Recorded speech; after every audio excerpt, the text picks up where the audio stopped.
मुख्यमंत्री नायब सिंह सैनी की अध्यक्षता में हुई मंत्रिमंडल की बैठक में हरियाणा मोटर व्हीकल्स रूल्स 1993 के तहत ministry of road transport and highways द्वारा जारी दिशा निर्देश और commission for air quality management के निर्देशों के अनुसार एग्रीगेटर लाइसेंस देने के लिए नियमों को मंजूरी दी गई है। यह फैसला राज्य के एनसीआर जिलों में बेहतर परिवहन को बढ़ावा देने, वाहनों से होने वाले प्रदूषण को रोकने और वायु गुणवत्ता को बेहतर बनाने के लिए लिया गया है। देखिए रिपोर्ट।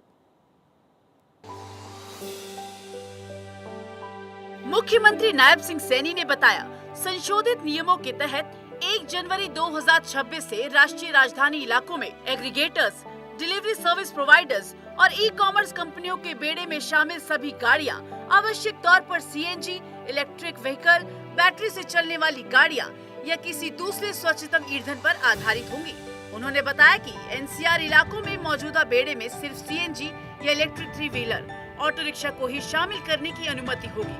कैबिनेट ने राज्य में चल रहे ऐप बेस्ड पैसेंजर एग्रीगेटर्स और डिलीवरी सर्विस प्रोवाइडर्स के लिए एक बड़ा रेगुलेटरी फ्रेमवर्क बनाने के लिए हरियाणा मोटर व्हीकल रूल्स 1993 के रूल 86A में बदलाव की भी मंजूरी दी। हमारे जो एग्रीगेटर है, लाइसेंस देने के लिए नियमों को फाइनल मंजूरी आज प्रदान की गई है। इसके लिए हरियाणा मोटर व्हीकल नियम 1993 के नियम 86A में बदलाव किया गया है। नियमों के तहत 1 जनवरी 2026 से एनसीआर बेड़े में सिर्फ सीएनजी, ईवी और स्वच्छ ईंधन वाली गाड़ियां ही शामिल होंगी।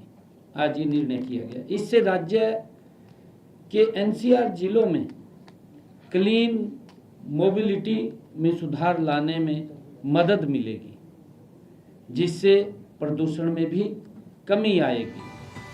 सीएम नायब सिंह सैनी ने बताया कि नियमों के अनुसार एग्रीगेटर्स और डिलीवरी सर्विस प्रोवाइडर्स को यात्रियों के लिए कम से कम 5 लाख रुपए का बीमा कवरेज, ड्राइवरों के लिए कम से कम 5 लाख रुपए का स्वास्थ्य बीमा और ऑन बोर्डेड ड्राइवरों के लिए कम से कम 10 लाख रुपए का टर्म इंश्योरेंस करवाना अनिवार्य होगा।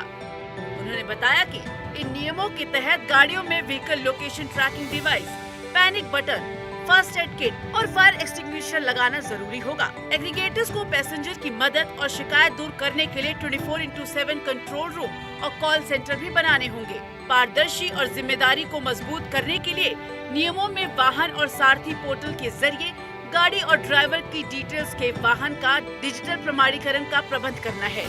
लाइसेंस देने के लिए एग्रीगेटर्स और डिलीवरी सर्विसेज प्रोवाइडर और ई कॉमर्स संस्थाओं का पंजीकरण एवं dedicated portal clean mobility Haryana transport gov.in पर किया जाएगा। मुख्यमंत्री ने बताया कि कैबिनेट की बैठक में गत 17 नवंबर 2021 की अधिसूचना के तहत वर्ष 2024-25 के दौरान जारी BCA और BCB नॉन क्रीमी लेयर प्रमाण पत्रों की वैधता देने के संबंध में एक प्रस्ताव को मंजूरी दी है। उन्होंने बताया कि कैबिनेट द्वारा लिया गया ये निर्णय हरियाणा लोक सेवा आयोग द्वारा वर्ष 2024 में विभिन्न विषयों में पीजीटी के 3069 पदों के लिए जारी भर्ती विज्ञापनों के मद्देनजर लिया गया है। मुख्यमंत्री ने बताया, 16 जुलाई 2024 की नई अधिसूचना जारी होने के बाद 17 नवंबर 2021 की अधिसूचना के तहत पहले जारी किए गए प्रमाण पत्रों को HPSC द्वारा वैध नहीं माना जा रहा था, जिसके परिणाम स्वरूप कई आवेदकों की जिम्मेदारी रद्द कर दी गई थी। इसके बाद पंजाब और हरियाणा उच्च न्यायालय के समक्ष कई रिट याचिकाएं दायर की गई।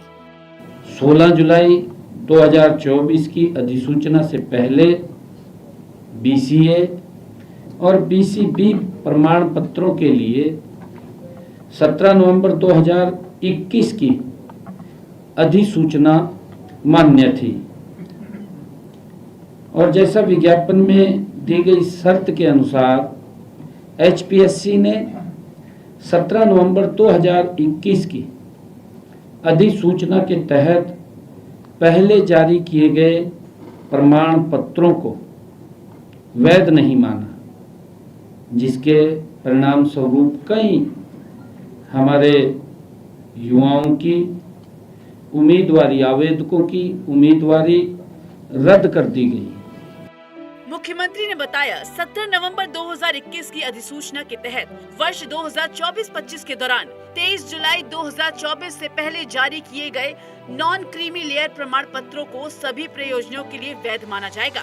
इस निर्णय से प्रभावित उम्मीदवारों को काफी राहत मिलने और भर्ती प्रक्रिया में निष्पक्षता सुनिश्चित होगी। चंडीगढ़ से डॉक्टर थानेश्वर शर्मा की रिपोर्ट।